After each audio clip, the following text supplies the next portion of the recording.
Hello friends, this is Sandeep from Metapure. Once again, we are continuing the class. Yesterday I said you that we are going to start from the beginning. And from the beginning, अब कैसे होगा? How word was invented. Now I will tell you. Suppose that you take walk. Okay, walk. जैसे ये WALK walk. तो walk में W has a big form, A has a big form, L has a big form and K has a big form. तो जितने हमारे ancestors हैं जिन्होंने भी ये लैंग्वेज बनाई है उन्होंने वॉक का नाम यूं ही वॉक नहीं रख दिया है. दैट मीन्स उन्होंने सबसे पहले मेहनत क्या करी, W से क्या होता है, जैसे for example I am not telling you the exact version of W but I am telling you जैसे W का वेट है ना, और उस जमाने में उन लोगों ने जो भी नाम रखा हो, फिर A का कोई दूसरा वर्ड है, L का कोई दूसरा वर्ड है, K का फिर दूसरा वर्ड है. तो इसका फुल फॉर्म कुछ और है वॉक का, बट इसको शॉर्ट में हम लोग वॉक कहते हैं, टॉक. अंडरस्टैंड? कोई भी पहले लैंग्वेज और वर्ड्स जब बनते थे तो इसके फुल फॉर्म्स होते थे, but later on we just know कि हमें वॉक टॉक ये शॉर्ट फॉर्म में बोलते हैं, but there is a full form for everything. For example our ancestors according to the climate, according to the climatic condition, according to the culture, according to the behavior, according to the lifestyle, according to the environment, they made the words they converted into sentences, and sentences they converted into a language. इस language को लगभग बनाने में, ये पूरा language बनाने में they took near about 2000 years, 2000 साल लग गए. For you it might be very easy कि आज हम कोई भी लैंग्वेज सीखने के लिए ज्यादा से ज्यादा 5 महीने 6 महीने और 1 year, but our ancestors इस लैंग्वेज को ग्राउंड लेवल से लेके एक मुकम्मल language along with grammar, half grammar was completed. Grammar was not fully completed during that time. Now we are able to classify them. बहुत सारे पन्ने जो ancestral पन्ने हैं anthropology के हैं वो या तो फट चुके हैं या फिर गायब हो चुके हैं. So we don't know the exact details कि what happened and कौन-कौन से और भी नए words हैं जो invent किए थे जो disappear हो गए. So let's stop. मैंने आपको कल कहा था कि मैं बेस लेवल से उठाऊंगा, so I just explained you about the base. Now you came to know about the language. Now let's talk about how to speak English language. Understand? जैसे suppose that you need to remember 3 pronouns, first pronoun, second pronoun and the third pronoun. To initiate मतलब start करना है आपको English कैसे बात करनी है, ठीक है. तो सबसे पहले हम शुरू करते हैं, come on let's start with I, है ना. अब आप तो डेली यूजेस में जो जो वर्ड्स काम आते हैं, जैसे आप खाना खाना चाहते हैं, आप खेलना चाहते हैं, आप बाहर जाना चाहते हैं, for that what we should use I want, WANT. okay, I want to go out, I want to go out for a walk, I want to eat, I want to play, I want to jump, I want to listen, I want to dance, I want to sing, I want to hear. ये सारी चीज हो गई आप खुद के लिए. अब दूसरे के लिए जैसे he और she, he और she. अब he के लिए आप क्या बोलेंगे, he want to play, मतलब वह खेलना चाहता है, वह खाना चाहता है, वह पीना चाहता है, वह बाहर जाना चाहता है, सेम चीज. और अगर यही कोई फीमेल जेंडर रही तो उसके लिए she आप यूज करेंगे. Now we are talking about the group. कि कुछ लोग, एक समूह खड़ा है, they, what we are going to use, they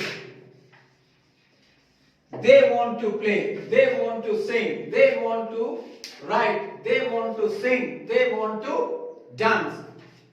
And before everything, I would just suggest you students to first take care of, आपको पहले सारे वेजिटेबल्स के नाम मालूम होना चाहिए, सारे एनिमल्स के, एंड मोस्ट प्रोबेबली सारे कैपिटल सिटीज के।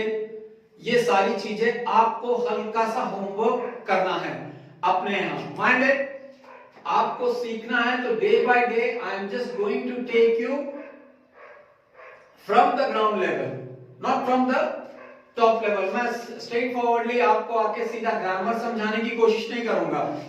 आपको सबसे इंपॉर्टेंट चीज है लैंग्वेज कैसे स्पीक करनी है। So as I explain you, first आपको खुद से शुरू करना है, आई, है ना, फिर आपको शुरू करना है ही, देन आपको समूह की बात करना है दे। यानी कि ये तीनों को पहले आपको बिल्कुल खास ध्यान रखना है कि how you are going to manage it. उसके बाद ये चीजें कंप्लीट होने के बाद इसमें नॉर्मली यू कैन मेक हजारों सेंटेंसेस, जैसे I want to help you, I want to give you pen, I want to see your house, I want to see your shop, I want to sit on rickshaw, I want to sit on bus, I want to or not sit in bus, okay, I want to sit in train. तो these are all इस एक line से I want, WANT, यानी जिस चीज को आप करना चाहते हैं, so use the word want, okay।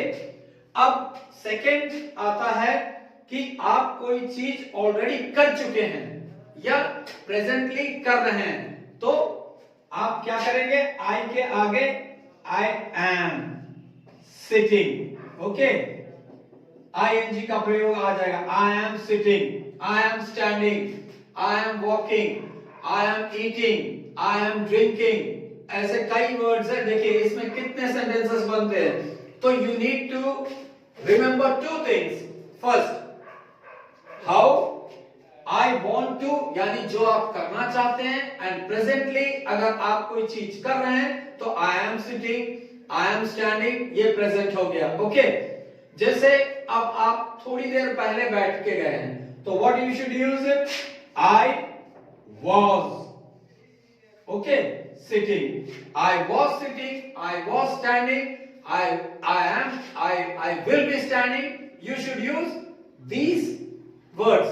was का प्रयोग हो जाएगा, he was sitting, सेम चीज अप्लाई होगा।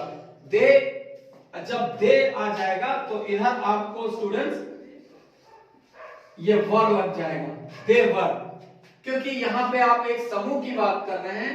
You are not talking about the individual first person and second person, so naturally you should use were। They were sitting, and I will explain in the next video why, where and all we use this word were, understand। And now comes future में, यानी कि आप कल वहां बैठेंगे, तो for that what you, I will, okay, I will sit tomorrow, I will sit tomorrow, या I will be sitting, okay, tomorrow, I will be sitting tomorrow, now on this bench, okay, right, I will be sitting tomorrow on this bench, or I will be sitting tomorrow on your bike, है ना, I will be sitting tomorrow on anywhere जहां भी आपको बैठना है, you should use I will। जैसे अब short form में, जैसे मैं कल आऊंगी या कल नहीं आऊंगी, तो I will not come tomorrow, I will not come tomorrow। और कल अगर आप आएंगी तो I will come tomorrow, not छोड़ देना है, I will come tomorrow, understand। I hope ये तीनों चीजों को आपको बिल्कुल ध्यान देना है कि how you are going to manage. Remember, past के लिए was लगेगा, ओके. प्रेजेंट के लिए am लगेगा I के साथ, एंड फ्यूचर के लिए will लगेगा. These three things, please remember students, it's not a common class. I would explain you in a detail, in a very easy method, बहुत ही आसान तरीके से I will make you learn the language. Understand? Now I would not like to jump into conclusion कि सबसे पहले आपको introduction कराऊं और introduction दूं कि आपको इंट्रोड्यूस कैसे करना है, अब was का प्रयोग कहां कहां होगा, कहां कहां नहीं. That is all detailing out is आने वाले वीडियोस में. But now first thing you should learn the language. जिनको लैंग्वेज बिल्कुल नहीं आती है, सबसे पहले तो वो भाषा सीखें. भाषा सीखने के बाद when you come to know the meanings of the words, उसके बाद फिर हम क्लासिफिकेशन करेंगे कि जो आप सेंटेंसेस बोले, जैसे he is राम, नहीं राम इज अ डॉक्टर. तो व्हाट, हम ये क्या कर रहे हैं, हम ये कोई चीज को घोषणा कर रहे हैं कि वह डॉक्टर है, वह इंजीनियर है. तो that time this sentence is classified into assertive और डिक्लेरेटिव सेंटेंस. तो ये आगे के दिनों में ग्रामर का पार्ट हम आगे के वीडियोस में शेयर करेंगे. But now you need to learn the language and I would like to suggest you, please concentrate. It is not so easy कि मैंने 3 words दे दिए, इसको आपको घर पे रोज रफ में कम से कम इन sentences के hundreds of sentences you should make it. You should see that you are doing a mistake, and if you are doing a mistake, try to correct yourself. And if any queries, you just please send it to me, and I will clear your doubts. So I hope you liked this video, and if you really liked it, please share so that your other friends can see. So have a nice time. Goodbye for now.